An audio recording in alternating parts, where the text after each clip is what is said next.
जी, अस्सलाम वालेकुम।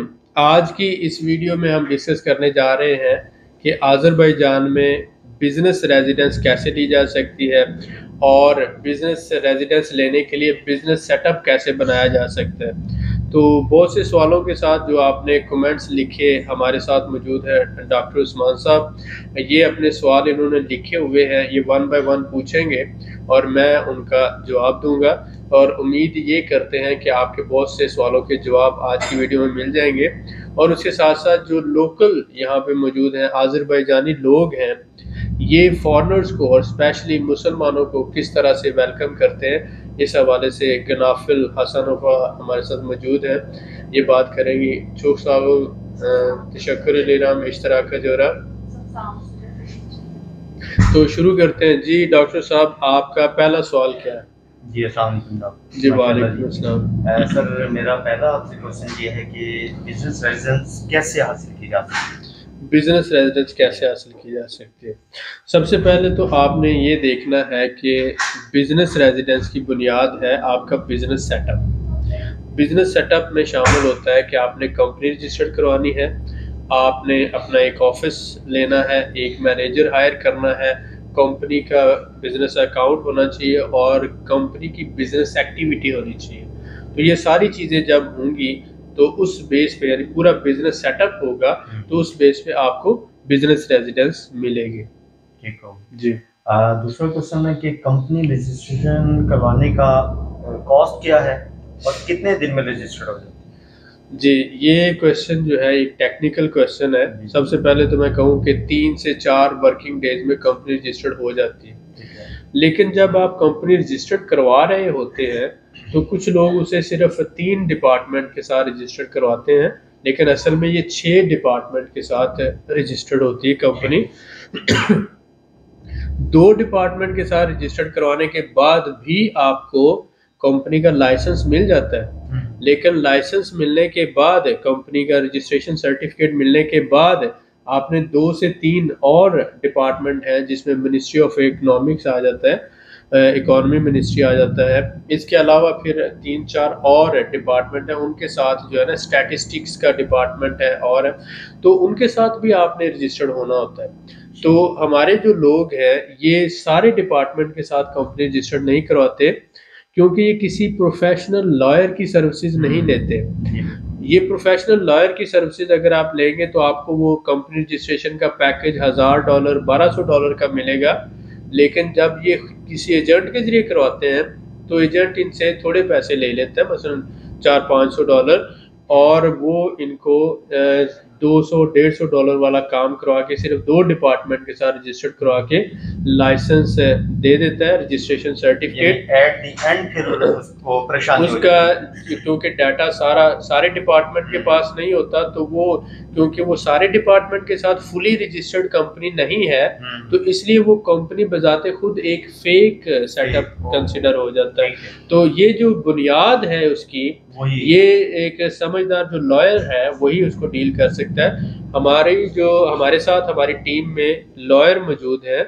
जब भी हमने कोई कंपनी रजिस्टर्ड करवानी होती है तो हमने कंपनी के नेम के साथ उसकी एक्टिविटीज, उसके पार्टनर्स, शेयर होल्डर्स, वो सारा डाटा देना होता है और उसने फिर वो 6 के 6 डिपार्टमेंट में रजिस्टर्ड करवा के हमें वो देना है। तो वो पैकेज जो है वो, क्योंकि यहाँ लोकल लोगों के लिए तो काफ़ी कॉस्टली, लेकिन हमने अपने मेंबर्स के लिए जो हमारे क्लाइंट्स हैं उनके लिए स्पेशल डिस्काउंट लिया हुआ है। लेकिन हम जो काम करते हैं वो कमिटेड होगा और रियल होगा, इसकी गारंटी होगी। बिल्कुल ठीक है। बड़ा खूबसूरत और बात भी जो है वो टू दी पॉइंट हुई है कि अगर हम इसको फॉलो करेंगे, इस पैटर्न को फॉलो करेंगे, जी तो एट द एंड हमें परेशानी नहीं होगी इंशाल्लाह और अच्छे तरीके से इसको मैनेज हो जाएगा ऐसे। और तीसरा मेरा सवाल आपसे है कि बिजनेस रेजिडेंस के लिए कंपनी रिसर्च के अलावा और कौन सी रिक्वायरमेंट होगी?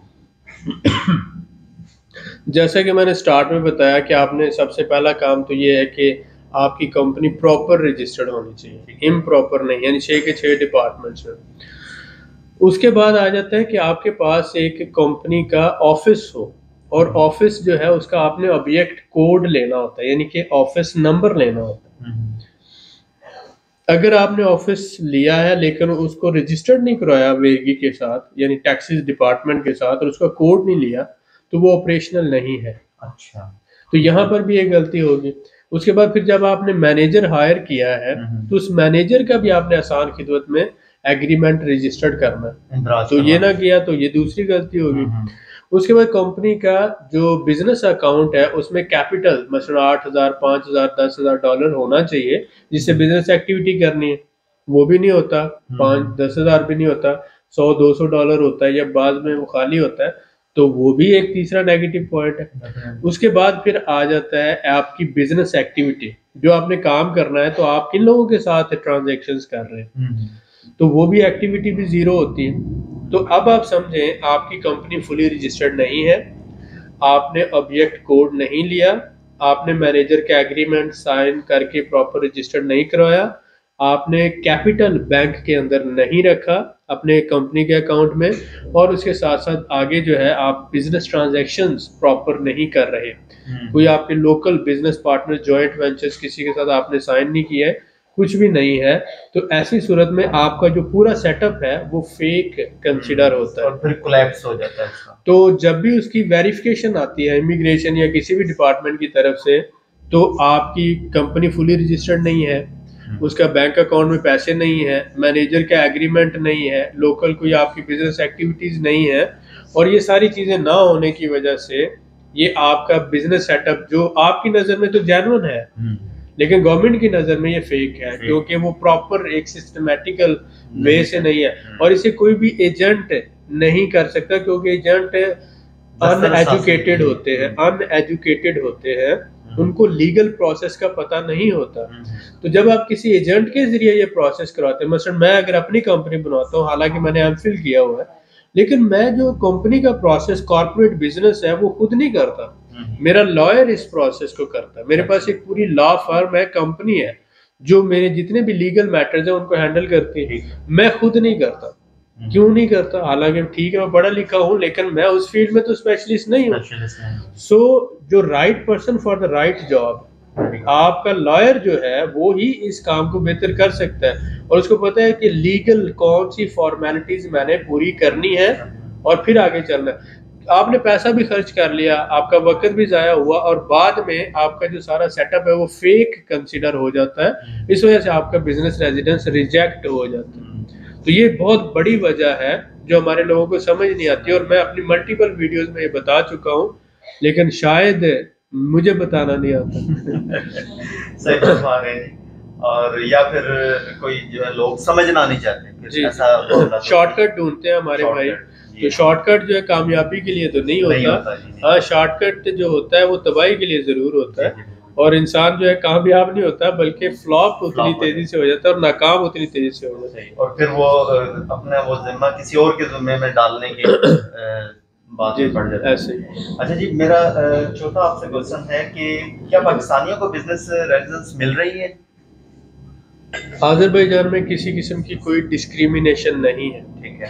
आज़रबाईजान, जैसा कि हमें गनाफिल खानम ने बताया कि आज़रबाईजान बहुत वेलकमिंग लोग हैं, पाकिस्तानी हों या पूरी दुनिया से किसी भी कंट्री से लोग ताल्लुक़ रखते हों, जो कानून को फॉलो कर रहे हैं, यहाँ पर मल्टी कल्चर लोग रह रहे हैं। यहाँ पर मैंने देखा है एक ही मस्जिद में सुन्नी भी नमाज पढ़ रहा है, उसी मस्जिद में शिया भी पढ़ रहा है, उसी मस्जिद में वहाबी भी पढ़ रहा है, और इसके साथ साथ यहाँ मस्जिद है तो साथ गिरजाघर है, और हर तरह के लोग जो हैं इकट्ठे रह रहे हैं। कोई किसी किस्म की लड़ाई नहीं है, कोई किसी किस्म की रेशिज्म नहीं है, पर्सनल नहीं है। तो इसका मतलब ये है कि यहाँ पे कोई प्रॉब्लम नहीं है, प्रॉब्लम आपके सेटअप में होता है। तो इसकी वेरिफिकेशन के लिए हम आपके सामने गनाफिल खानम खानसिबिर खारजी गैलर आज़रबाईजान दा इश जोरर सा आज़रबाईजान दा मिल्लत उन्होंने क्या गाबूले ली zahmet olmasa yani bunu atraflı diyersin. Azərbaycan xalqı sevgi dolu, yəni mehriban və qonaqpərvərdirlər. Yəni öz millətinə necə ki dəstək olurlar, xarici vətəndaşlara da hər zaman qapı açıq olur. İstər biznes sahədə, istər hər bir sahədə dəstək olurlar yəni. Yani herkese hoş geldiniz deyirsiniz, और o halde business olsun ya investisiya olsun ya da günah kim gelsin onlara hamıya hoş geldiniz ve her türlü destek ediyorsunuz। इन्होंने कहा कि Azerbaijan की जो कौम है, जो मिल्लत है, ये दुनिया से कहीं से भी कोई फॉरेनर आता है, तो चाहे वो बिजनेस करना चाहता है, इन्वेस्टमेंट करना चाहता है या मेहमान के तौर पर हमारे मुल्क को विजिट करना चाहता है, हम सबको वेलकम करते हैं। और ये एक ऐसा मुल्क है जो एक वेलकमिंग लोगों का, और ये मुस्लिम कंट्री है। तो ये सारी चीज़ आपके सामने मैंने उसको ट्रांसलेट कर दिया, और ये आप यहाँ पर रहते हुए इस चीज़ को आपने फील भी किया। हर जगह पे लोग आपको कोऑपरेट करते हैं और पाकिस्तानी होने की वजह से ज्यादा इज्जत देते हैं। बिल्कुल देते हैं जी, इसमें कोई शक नहीं है। और स्माइलिंग फेस के साथ आपसे जो है वो गुफ्तगू करते हैं। पांचवा मेरा आपसे सवाल है कि बिजनेस रेजिडेंस के चार्जेस क्या हैं? देखिए, बिजनेस रेजिडेंस मैंने आपको बताया कि बिजनेस रेजिडेंस बिजनेस सेटअप पे मिलती है। आप ये पूछें कि कंपनी रजिस्ट्रेशन के क्या चार्जेस हैं और बिजनेस रेजिडेंस प्रोसेस करवाने के क्या चार्जेस हैं। अब कंपनी रजिस्ट्रेशन जो लॉयर है वो तकरीबन $1000 से $1200 लेता है, लेकिन हमने अपने क्लाइंट्स के लिए ये $600 में हम ये पैकेज दे रहे हैं, सिर्फ कंपनी रजिस्ट्रेशन का, और सारे डिपार्टमेंट के साथ एक जेन्युइन कंपनी रजिस्टर करके आपको देते हैं जो फॉर लाइफ होती है। उसको हर साल रिन्यू नहीं करवाना पड़ेगा, नहीं वो फॉर लाइफ है और वो बिल्कुल लीगल है। कंपनी रजिस्टर्ड होगी। $600 का पैकेज हम आपको दे रहे हैं, जबकि अगर आप खुद किसी लॉयर से लेंगे तो यही $1000 से $1200 में मिलेगा। मैं एजेंटों की बात नहीं कर रहा, इनकम्प्लीट प्रोसेसिंग की बात नहीं कर रहा, कंप्लीट प्रोसेसिंग की बात कर रहा। तो $600 में हम अपने क्लाइंट्स को ये पैकेज दे रहे हैं। दूसरी बात आ जाती है जो आपने बिजनेस रेजिडेंस प्रोसेस करवाना, तो अगर आपके पास सारे लवाजमत पूरे हैं, मसलन कंपनी रजिस्टर्ड है, उसका बिजनेस अकाउंट है, मैनेजर है और उसके साथ साथ आपका ऑफिस है, ये सारी चीज़ें हैं, तो हम आपकी डॉक्यूमेंटेशन जो है वो सारा प्रोसेस कर सकते हैं और उसके लिए वो जो भी रिक्वायरमेंट्स हैं वो पूरी की जा सकती है। तकरीबन वो भी अराउंड अबाउट इसी के $500 से $600 में ये सारा प्रोसेस किया जाता है। तो आप ये कह रहे हैं कि आपके पास ये सारा सेटअप हो, आपकी कंपनी रजिस्टर करवाना और बिजनेस रेजिडेंस प्रोसेस करना, 600 और 600 $1200 में ये टोटल पैकेज हम आपको दे सकते हैं। लेकिन इसमें दफ्तर जो है आपका होना चाहिए, मैनेजर आपका होगा, बैंक अकाउंट आपका ऑपरेशनल होना चाहिए और कुकचे का अरेंजमेंट जो है वो आपने करना है, मेडिकल जो है। तो ये इस तरह ये सारी चीज़ों में हम आपको फैसिलिटेट कर सकते हैं। ठीक है, मसलन जो हम चार्जेस ले रहे हैं, ये हमारी टीम आपको ये सारी चीज़ें हासिल करने में 12 के करीब ये चीज़ें हैं। तो ये 12 के करीब चीज़ें हासिल करने में हमारी टीम, यानी आपको अगर किराए पे जगह नहीं मिल रही, दफ्तर नहीं मिल रहा, तो वो ढूंढ के लेके देना, आपका किरायानामा करवाना, उसके बाद फिर आपके लिए पर्सनल जो आपको कुफ्चा चाहिए या टाइटल डीड चाहिए उसको ढूंढने में आपकी मदद करना, उसके बाद मैनेजर हायर करने में आपकी मदद करना, स्टाफ ढूंढ के देना, बैंक में अकाउंट खुलवाने में आपकी मदद करना, उसके बाद आपका मेडिकल के प्रोसेस में आपकी मदद करना, और ये सारा प्रोसेस और डॉक्यूमेंटेशन इकट्ठी करके उसको फाइल करने में आपकी मदद करना। तो ये पूरा ये A to Z सारे काम आपको, यानी हेडेक नहीं होगी, तो हमारी टीम ये करेगी सारा। तो उसमें वो $600 जो है इस सारा, तो टोटल $1200। इसमें जो ना लैंग्वेज बैरियर है और भी कई ऐसे बहुत सी चीजें ऐसे, और वो लीगली सारा काम प्रोसेस को आप जो है वो सर्विस प्रोवाइड करें। बिल्कुल सर। मेरा आपसे छोटा क्वेश्चन है कि बिजनेस रेजिडेंस कितने दिनों में प्रोसेस हो जाती है? कोई भी रेजिडेंस के जो नॉर्मल टाइम है वो 22 वर्किंग डेज है, लेकिन आप फास्ट ट्रैक पे करवाते हैं तो 10 दिनों में हो जाती है, लेकिन अगर नॉर्मल है तो 22 वर्किंग डेज आते हैं जब केस सबमिट होता है। ठीक हो। और उसके लिए बिजनेस इसमें हॉलीडेज भी शामिल होंगी? नहीं, वर्किंग डेज वर्किंग डे होंगी। ठीक हो। और उसके लिए टूरिस्ट वीजे पे नहीं आना, अगर आपने कंपनी रजिस्टर करवानी है तो बिजनेस विजिट वीजा आपके पास होना चाहिए। अगर आप टूरिस्ट वीजे पे आएंगे तो कंपनी रजिस्टर्ड तो हो जाएगी, लेकिन बिजनेस रेजिडेंस प्रोसेस नहीं हो। ठीक हो गया। दूसरा सवाल मेरा अगला है कि अज़रबैजान में बिजनेस शुरू करने के लिए कितना बजट होना चाहिए? बहुत अच्छा सवाल है जी। पाकिस्तान में बिजनेस शुरू करने के लिए कितना बजट होना चाहिए? जहां आपका अपना मुल्क है, जहां आपके अपने लोग हैं, जहां आपको कोई कानूनी प्रॉब्लम नहीं है, कंपनी भी बड़ी सस्ते में रजिस्टर्ड हो जाती है, दफ्तर को भी रजिस्टर्ड करवाना नहीं पड़ता, उसके अलावा लैंग्वेज बैरियर नहीं है। तो आजकल अगर हम देखें, कम से कम हम कहते हैं 12 से 15 लाख पाकिस्तान में होना चाहिए, ताकि एक सेटअप आपने बनाना है और वो चलेगा। तो इसी तरह से जब आप बाहर, यहाँ पर आपको लैंग्वेज भी नहीं आती है, यहाँ पे आपके रिश्तेदार भी नहीं है, यहाँ पे आपके फ्रेंड्स भी नहीं है, तो आपने एक नई मार्केट में आना है तो आपके पास 4 से 6 महीने का खर्चा तो होना चाहिए ना, जिसमें आपका बिजनेस हो, बिजनेस कॉन्टैक्ट्स हो, ये सारा। तो 1 महीने का खर्चा ये सारे सेटअप का $1500 से $2000 है, $1500 से $2000, जिसमें दफ्तर का किराया, मैनेजर की सैलरी, आपके रहने के अखराजात, खाने पीने के अखराजात, $1500 से $2000 1 महीने का। तो 6 महीनों का अगर आप लगाते हैं तो $2000 के हिसाब से $12000 तो ये हुआ, ये सिर्फ रनिंग के कॉस्ट है 6 महीनों तक। तो आपने जिस चीज को बिजनेस करना है वो भी तो कोई $8-10 हज़ार आप लगाएंगे ना। तो इसका मतलब है कि आपका 12 से $20,000 मिनिमम $20,000 अगर आपके पास है तो आप ये पूरा सेटअप बना के बिजनेस कर सकते हैं।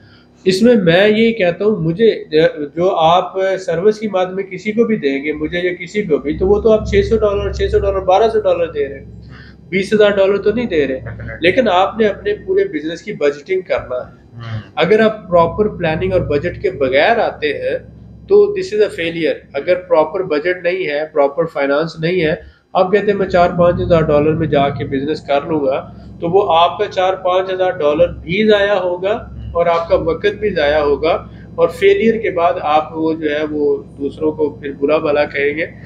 मैं ये कहना चाहता हूँ कि आप जिस बिजनेस को भी करना चाहते हैं उसकी प्रॉपर बजटिंग करें, प्लानिंग करें, रिस्क असेसमेंट करें, और देखें कि ये जो काम है मैं किसी ऐसे मुल्क में कर रहा हूँ जहाँ मुझे लैंग्वेज बैरियर है, जहाँ पे मेरे ताल्लुकात भी नहीं है, दोस्त भी नहीं है, और मुझे वहाँ पर 4-6 महीने सेटअप को चलाने में लगेंगे। जीरो से स्टार्ट लेना है। यस, ये बिल्कुल ठीक है। तो इसलिए कम से कम 12 से 20 हज़ार डॉलर मिनिमम होना चाहिए। बिल्कुल ठीक है। अगला मेरा क्वेश्चन आपसे कि आप अपनी वीडियोस में कहते हैं कि बिजनेस शुरू करने से पहले जो है वो प्लानिंग होनी चाहिए, रिस्क मैनेजमेंट करनी चाहिए, इससे क्या मुराद होती है? इससे मुराद सबसे पहले तो ये है कि अगर आप कोई भी काम विदाउट प्लानिंग करते हैं तो वेस्टेज ऑफ टाइम। प्लानिंग ना करना असल में इसको कहा जाता है कि आप फेल होने की प्लानिंग कर रहे हैं जी। यानी उसको इस तरह से कहा जाता है, when not planning it means that you are planning to fail. ठीक है, तो आप सिंपली ये देखें कि प्लानिंग तो फिर भी हो रही है आपकी फेलियर, लेकिन प्लानिंग कर लेने से आप फेलियर होने से बच जाते हैं। आप पहले से देख लेते हैं कि मुझे कौन से लेवल पे कितने पैसे चाहिए। देखें 100% प्लानिंग कभी भी नहीं होती, 60-70% आपकी प्लानिंग के अकॉर्डिंग काम होता है, 30% ऑफ प्लानिंग चला जाता है। लेकिन आप प्लानिंग करके अपने लिए एक ट्रैक बना लेते हैं और उसमें जो रिस्क और बैरियर्स आते हैं आप उसको पहले से तैयार होते हैं। मसलन कोई भी जंग जो होती है, किसी भी फौजी को एक गोली भी जब चलाना होती है तो विदाउट प्लानिंग नहीं होती। आप कोई भी जंग पे जब जाते हो तो प्लानिंग के साथ जाते हो, किसने कहाँ से हमला करना और कैसे करना, और आगे से जो फायर आएगा उसको कैसे मैनेज करना। तो आप ये भी एक बिजनेस वर्ल्ड के अंदर उतर रहे हैं, तो आपने भी देखना है कि आगे से ये दरख्तों पे तो नहीं लगे हुए पैसे और लोग सारे आपके हाथों में लेकर तो नहीं खड़े हुए। इतना आसान नहीं है, ये 24 आवर की जॉब है, 8 घंटे की जॉब नहीं है। बिजनेस आपकी पूरी मेंटल स्ट्रेंथ, आपकी जो बर्दाश्त, आपका जो पूरा वर्किंग है वो सारा, तो इसके लिए आपको भी प्रिपेयर होना चाहिए और आपको मेंटली, फिजिकली और सारा प्लान आपको बनाना चाहिए, और उसके बाद फिर एंटर होना चाहिए। वन मैन आर्मी है बिजनेस, एक बंदे का करना वन मैन आर्मी। बिल्कुल ठीक है। विदाउट प्लानिंग अगर आप बिजनेस करेंगे तो that is just a failure.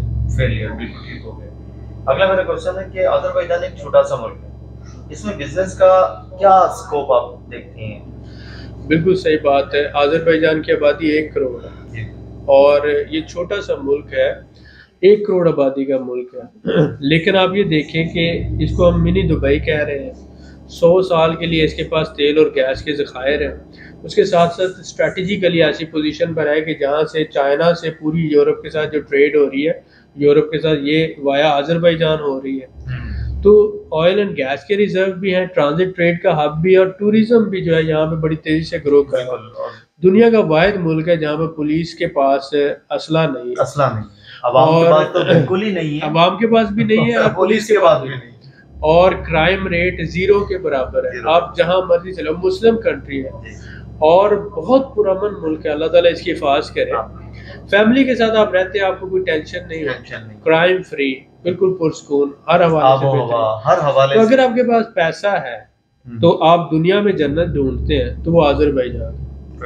साल के 9 महीने बेहतरीन मौसम, ना कोई गर्मी है फुल, ना कोई बहुत सर्दी है, सिर्फ एक महीना बर्फबारी होती है। बिजनेस के लिए एक तरफ आपकी टर्की है, दूसरी तरफ रशिया है, तीसरी तरफ ईरान है, सेंट्रल एशिया, यूरोप है, सबके साथ ऑलमोस्ट बॉर्डर ओपन है, ट्रेड हो रही है। आप मैन्युफैक्चरिंग कर सकते हैं, आप एग्रीकल्चर बिजनेस कर सकते हैं, लोग वेलकमिंग है। यंग जनरेशन, मास्टर किया हुआ बंदा आपको ज़्यादा $300 में सैलरी पे मिल जाता है। $300 में आप मास्टर किया हुआ लड़का या लड़की को अपने पास जॉब रख सकते हैं। तो लेबर बहुत सस्ती है, पोटेंशियल है, और आप मैन्युफैक्चरिंग करें या ट्रेडिंग करें, आप यहाँ से आगे दूसरे कंट्रीज के साथ बिजनेस रिलेशन डेवलप कर सकते हैं, क्योंकि Turkey, Iran, Russia, central Asia किसी के साथ वीज़ा नहीं है, और सारे यहाँ पर आते हैं, चीज़ें खरीद के होलसेल पे लेके चले जाते हैं। तो आपका बिजनेस ग्रो कर सकता है, but this depend upon you कि आप कितने क्रिएटिव हैं। बिल्कुल सही है, गजब। अगला मेरा क्वेश्चन है, अगर कोई बिजनेसमैन रियल मेंटोर टीम का हिस्सा बनना चाहते हैं, जी जी, तो उसे कौन से प्रोजेक्ट में जो है वो आप उनको फैसिलिटेट कर सकते हैं? सबसे पहली बात कि हम खुले दिल से वेलकम करते हैं। हम बिलीव करते हैं कि टीम वर्क जो है वही सबसे अहम है, वही स्ट्रेंथ है। तो जब हम टीम वर्क पे बिलीव करते हैं तो हम ये चाहते हैं कि पूरी दुनिया से जो रियल बिजनेसमैन है, जो रियल इन्वेस्टर्स हैं, वो हमारी टीम का हिस्सा बने, प्रोफेशनल लोग, और हम मिलकर, जैसे क्राउड फंडिंग प्लेटफॉर्म हमने बनाया, तो हमने प्रॉपर्टी के अंदर रेंटल प्रॉपर्टीज का $1000 का एक शेयर दे रहे हैं। कंस्ट्रक्शन बिजनेस का, जो आप घर बना के सेल करते हैं, उसका हम दे रहे हैं $10,000 का एक शेयर। तो कंस्ट्रक्शन बिजनेस में 40% एनुअल मुनाफा है, रेंटल प्रॉपर्टीज में 25 से 30% प्रॉफिट है। उसके साथ साथ हम अपने रियल रिजॉर्ट प्रोजेक्ट में घर जो है, कमरे, वो बेच रहे हैं, वो सेल कर रहे हैं। आप रिजॉर्ट में 62 के करीब कमरे हैं, आप वो ले सकते हैं।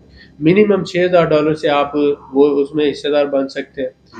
$5 से $6000 में आप दुम्बा फार्म में हमारे साथ आ सकते हैं। हमारे तकरीबन 100 के करीब इन्वेस्टर्स की टीम है, जो हम मिलकर, मसलन हर बंदा $1000 डालता है तो $100,000 बन जाता है। हम उससे 2 घर ले लेते हैं, उनको किराए पे दे देते हैं, और वहां से जो किराया आ रहा होता है वो सारे आपस में और साथ साथ कैपिटल गेन भी हो रहा है। घर हमारा अपना है ना, तो उसकी वैल्यू भी तो बढ़ रही है। यहाँ पर उसकी वैल्यू 20 से 25% हर साल बढ़ रही है, और 10% फायदा हो रहा है, 10% किराया भी मिल रहा है। तो हम प्रॉपर्टी के बिजनेस में ज़्यादा इसलिए कर रहे हैं, मसलन रेंटल प्रॉपर्टीज है, कंस्ट्रक्शन प्रॉपर्टी है, रियल रिजॉर्ट है, काऊ फार्म है, दुम्बा फार्म है, और अभी हमने शुरू किया कि अगर आप चाहें तो आप एक गाड़ी हमारे साथ डाल सकते हैं। $10,000 की एक गाड़ी आप टैक्सी पे डालें, $500 महीने का उसका आपको इनकम है। तो उसमें 20% हम मैनेजमेंट फी लेंगे, मसलन $100 हम रखेंगे, $400 आपको मिलता रहेगा। $10,000 आपने लगाया, हमने उसका मंथली पूरा रिकॉर्ड मेंटेन करना है, आपको हर महीने परफॉर्मेंस रिपोर्ट भेजेंगे, और इस तरह से आप गाड़ियों की, मसलन एक गाड़ी यहाँ पे हमारे साथ डाल सकते हैं। आप घर लेना चाहें, आप हमारे साथ मिलके एक घर ले सकते हैं, अपना घर खरीद के हमें रेंटल मैनेजमेंट के लिए दे सकते हैं। हमारे साथ मिलके $1000 से आप टीम का हिस्सा बन के रेंटल प्रॉपर्टी में आ सकते हैं। यानी कि डिफरेंट हमारे जो प्रोजेक्ट्स हैं, $1000 से शुरू करके $5000, $10,000 तक जाके, ये आपकी पैसिव इनकम के सोर्सेज हैं। और हम लीगल रजिस्टर्ड कंपनी आज़रबाईजान में आपके साथ लीगल एग्रीमेंट कर रहे हैं, और हर तरह से आपको जो है वो हलाल मुनाफा कमाने में इंशाल्लाह फैसिलिटेट करेंगे। आप आकर भी यहाँ पे विजिट कर सकते हैं, और अगर आप ट्रस्ट करते हैं तो आप ऑनलाइन हमें पैसे लगवा सकते हैं, हम आपको रसीद भेज देंगे, और एग्रीमेंट भी साइन करके, लीगल एग्रीमेंट, अपने मुल्क में ही बैठकर आप जहां पर भी हैं दुनिया में, आप हमारे साथ पार्टनर बन के आप अपना मुनाफा भी ले सकते हैं। हमारी वेबसाइट है realmentorpartners.com के नाम से, तो उस वेबसाइट पे भी रजिस्टर्ड हो सकते हैं। उसके साथ साथ ये हमारा ऑफिस जो हमने ऑपरेशनल किया, यहाँ से सर्विसेज प्रोवाइड कर रहे हैं। तो वी आर वेलकमिंग हर तरह के बिजनेसेस को। अगर कोई डेवलपमेंट के, प्रॉपर्टी डेवलपमेंट के बिजनेस में, तो हमारे साथ मिलके घर बना के सेल कर सकते हैं। अगर कोई और इन्वेस्टमेंट करना चाहता है तो हम हर किस्म की इन्वेस्टमेंट को फैसिलिटेट करते हैं। कोई काऊ फार्म बनाना चाहता है, दुम्बा फार्म बनाना चाहता है, रिजॉर्ट बनाना चाहता है, होटल बनाना चाहता है, हॉस्टल बनाना चाहता है, तो हम उसे हर तरह से फैसिलिटेट करेंगे। वो अपना इंडिविजुअल बनाना चाहता है तो भी हम लॉजिस्टिक देंगे। अगर वो हमारे साथ मिलकर टीम वर्क में काम करना चाहता है तो भी हम मिलकर उसके साथ करने को तैयार हैं। बड़ी अच्छी बात, बहुत शुक्रिया अली भाई। आखिरी मेरा आपसे क्वेश्चन है कि बिजनेस रेजिडेंस बेहतर है या प्रॉपर्टी रेजिडेंस? इसमें आपने पहले भी कुछ बताया मजीद, और देखिए आप सिर्फ प्रॉपर्टी ही को क्यों रिकमेंड करते हैं? बहुत अच्छा सवाल है। एक होता है लॉन्ग टर्म सोल्यूशन, एक होता है शॉर्ट टर्म सोल्यूशन। अगर आप बीमार हो और आपको डॉक्टर सर दर्द की या बुखार की या कोई गोली दे दे और कहे कि ये 2-4 घंटे के लिए आपको आराम आ जाएगा जी, तो एक तो वो ये कहे, दूसरा कहे कि आपके इस दर्द का आपके प्रॉपर स्मॉल सर्जरी करना पड़ेगी, तो उसका कोई घंटा लगेगा, आपको थोड़े पैसे भी ज़्यादा लगेंगे। दोनों में से आपके लिए बेटर सोल्यूशन क्या है? क्या आप टेम्परेरी सोल्यूशन की तरफ जाएंगे या परमानेंट की तरफ जाएंगे? डेफिनेटली परमानेंट की तरफ। तो जिन लोगों के पास $60,000 है, हम ये कहते हैं अगर आपके पास $60,000 या इससे ज़्यादा की रकम है, तो आज़रबाईजान का अभी ये कानून है कि आप $60,000 की प्रॉपर्टी खरीदें और फैमिली के साथ आप प्रॉपर्टी रेजिडेंस लें। लेकिन साल 2 साल में जैसे टर्की ने कानून बदला, ये भी बदल जाएगा। ये मौके से फ़ायदा उठाना चाहिए। जैसे हम 2 साल पहले कहते थे कि टर्की में ये ऑप्शन है, फ़ायदा उठाएं। जिन लोगों ने आज फ़ायदा उठाया हमें दुआएं दे रहे हैं। तो यहाँ पर ये आज ऑप्शन है, इससे फ़ायदा उठाएं। बिजनेस रेजिडेंस वो तो आज भी टर्की में मिल रही है, यहाँ पर भी मिलती रहेगी और हमेशा मिलती रहेगी। लेकिन वो एक शॉर्ट टर्म सोल्यूशन है। साल बाद, 2 साल बाद, 3 साल बाद, 4 साल बाद जब चाहे वो कानून बदल कर आपकी रिजेक्ट कर सकते हैं। लेकिन प्रॉपर्टी रेजिडेंस कभी रिजेक्ट नहीं होती। तो इसलिए मसलन कल को हो सकता है बिजनेस की आप रिक्वायरमेंट पूरी ना कर सकें, आप प्रॉपर टैक्सेस नहीं दे पा रहे, स्टाफ की सोशल सिक्योरिटी नहीं दे पा रहे, ऑफिस नहीं मेंटेन कर पा रहे, ओवरहेड इतने ज्यादा हो गए कि बिजनेस आप चला नहीं पा रहे हैं, तो इसका मतलब आपको छोड़ना पड़ेगा। तो आपने 2, 3, 4 साल जब लगाए हैं बिजनेस में, आपका पैसा भी लग गया, आपका वक्त भी लग गया। अब अगर आपको छोड़ना पड़ता है 2-3 साल के बाद, जीरो पर आना पड़ता है, तो क्या करेंगे?